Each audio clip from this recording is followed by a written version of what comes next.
Hello and welcome back to the GorillaBiker. Today we're going to be talking about my initial impressions of my new Hagon Shock and why you should upgrade your suspension now. Don't wait. It's going to be a bit of a ramble, but sure, look, stick with it and see how it goes.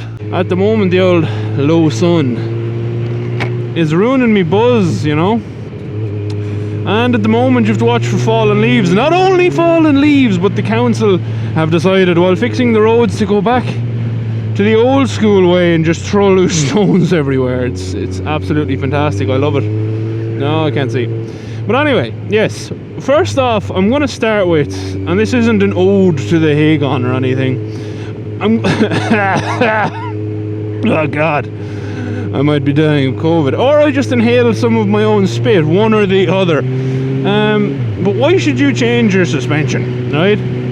Because what actually gets performance out of bikes more, you know? A lot of people, myself included, their first go-to upgrade, as it were, oh God, that's a dirty road, is the exhaust pipe, which I don't disagree with, because it adds to my own personal enjoyment of the bike so much I literally can't see. But realistically, I've upgraded suspension on two of my bikes now, and anyone who's been following the channel for a while knows that, you know, every time I hit a bump on the phaser, it physically hurt me and bounced me and compressed, you know, my anus into my spine, which was never fun, never ever fun. Whereas, you know, the Magna was just an awful lump to ride until I redid the suspension, and it didn't handle so good until I redid the forks. And upgrading the two of them has utterly transformed the Magna. This is really interesting. So, you know, and honestly, and I know it's early to say, I haven't had the rear shock on this bike too long, but I can already tell you it has absolutely transformed how the bike handles. And I haven't even played around with the settings, so the way Hagon send it to you, and this is the case for most shock manufacturers, is, you know, they send it set. So you give them your details, and then they send it set. Oh, see, that was butter smooth. They send it set for your particular specifications, you know, what details you gave them, and offer you adjustment upwards from there. They're assuming, you know, you're never going to be lighter. So would this suspension work if I sold this bike to someone half my size? Probably not. They'd probably have to change it, but they could always sell this one. So why is it that I think you should upgrade your suspension? It has been transformative. And, you know, towards the end of the video I'm going to stop and show you probably my favorite thing about these ones, which is what I shelled out that little bit extra for. And again, I would highly recommend, if you ride your bike a lot, like I ride this bike a lot, you know, I would highly recommend the remote adjuster. And I'm going to show you why very soon. But back to my main point. Why should you do it? Because if you've never done it,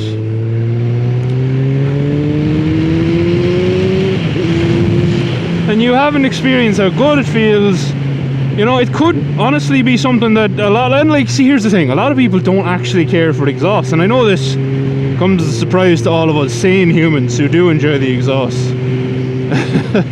And if you get insulted by that statement, it's okay, I'm just joking. But all of us sane people who enjoy a noisy exhaust, you know, we don't get the people who don't, but the people who don't, you know, what's their first go-to mod? It might be heated grips, it might be this, it might be that, but like, I'll be honest, it's pretty cold today. I know it looks clear, that's why I'm just out for an evening spin, because it is beautiful this evening.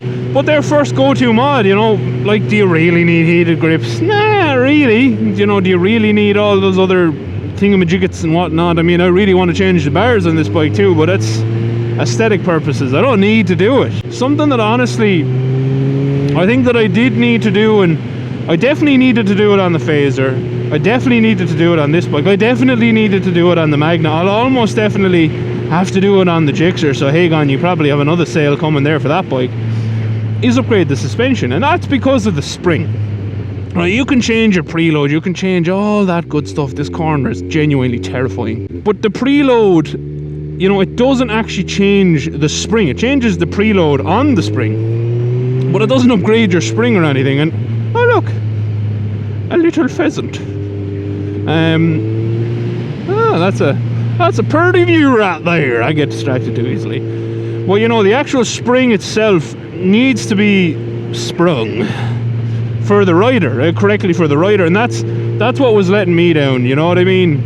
And honestly, like, I know, look, definitely gonna have to do it on the Gixxer, because the Gixxer was sitting up so long that rear shock's probably goosed anyway.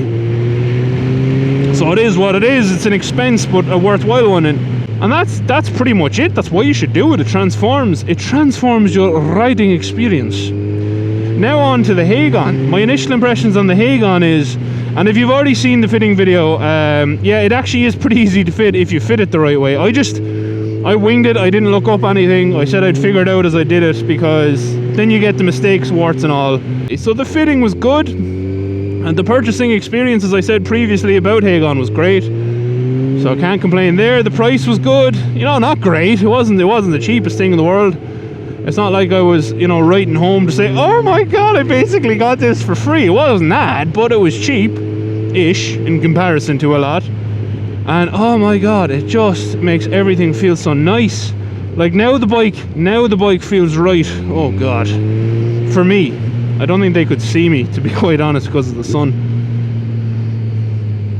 The bike just feels right for me, and we're going to stop in at my favourite stoppy place here.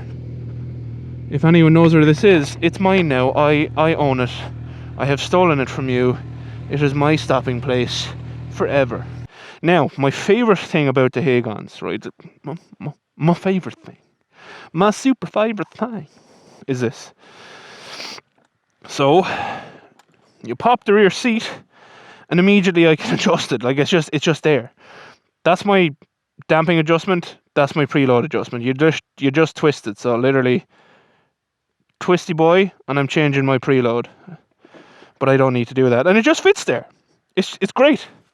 The cable is in there, plenty of slack on it, so no problem there. It just fit wonderfully, and I know that wasn't by design by Hagon, but it's still great. You know what I mean? It's just handy, and that's it really. You know, it's just fantastic. And my initial impressions are fantastic, because it's beautiful. It's beautiful and springy. It looks a bit better than the original. You can't really see it anyway, you know, in there, but it looks a little bit better. A little bit better. It's okay, you know, it's okay. But that's it.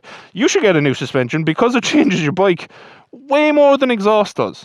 Way more. You know, brakes and suspension changes the bike way more. And I am saving to do a full stainless conversion on the stainless braided brake lines on this. I want to do that. But I still don't know, am I going to like go completely batshit mental and change my fork lowers and get rid of the link brakes and, you know, see what happens. I don't know. It's all now comes down to expense. I want to do something a bit mental, you know, make the bike completely mine, but we'll see. But yeah, suspension, absolutely. I don't know why I didn't know this, that it took me 2 bikes to discover that it is a colossal change that everyone should do. It's just great. I definitely have mud all over my wheels now. Also, just to jump back, you know, I think you know, the original CBF suspension it's not good, in my opinion. It's really not good. It's very wallowy, and around bends the bike just never felt pointy enough for me. It was almost like it was squatting down way more than it should on the back, and this has eliminated that. And that, look, I know the initial one was probably too weak for me, and maybe you won't have that issue, but you know, that's just it. You know, I think it's just improved a lot. And yeah, and Hagon, loving it, absolutely loving it. And I'll be back to them for the Gixxer, just because this one's been so nice. I haven't put a huge amount of mileage on it yet. Oh, yeah. Fly was there. I will do a long-term review on it when I feel like I've actually put enough miles on it, because I don't like doing reviews that aren't, you know, it's not a review if I've ridden 200 miles on it. It's not a review. This has to see some work. If you watched, thanks for watching. I hope you enjoyed this video. If you did, please hit the like and subscribe buttons. As always, a very special thanks to my patrons. You're all legends, and I love you very much. Was that weird? Is that weird? Should I take it back? I'm not taking it back. It's weird now. Just gonna gaze into my patron's eyes. Everyone's eyes, actually. Oh no, another person's gonna think I'm weird. And that's it. Oh, they do think I'm weird. Until next time, thank you very much for watching. Adios. Outro crew. I know, look, again, I haven't ridden much, but I actually think with this suspension on here, the bike feels way more predictable, and I actually think I could bring it on track. What do you think? Would you like to see me bring this on track? Would I bring it to Mondello next year? Let me know. I actually think I want to. I really want to. But yeah, let me know. Would you like to see me bring this around the track? As absolutely terrifying as that would be, let me know in the comments. And hold off, if you want to see a pretty view, I think there's one coming up. There you go. Here's the view. Bam! Oh no! Yeah, that wasn't the view. It didn't look that good yet. You can kind of see it, but I think there's a better spot. Oh, lastly, for the outro crew, would you like to see me do a progressive spring upgrade on the front of this bike? Or at least, I can't see. At least get a spring on the front suited to my weight, because I saw a lot of dive originally on the front, and obviously now with a stiffer back spring, it's going to be even more divey on the front under braking. So, you know, let me know what you think. Should I do a progressive upgrade or just a stronger front spring upgrade? But I think a Hagon progressive in there would be pretty cool. Get a full Hagon bike. Oh, there's the view. That's pretty. Anyway, bye. I'm behind another awful car, a Micra. I hate them. They're horrible. Why? Oh, why, when Nissan made the new one, did they not call it something that wasn't Micra? Like, I don't know, call it the Nissan not a shit car anymore. Job done. Easy peasy. You should have done that, Nissan. You should have done that. Ugh. Oh no, I'm a coche. Oh, this is so embarrassing. I'm recording. Now he thinks I'm weird. Anyway, so yeah, that's it really.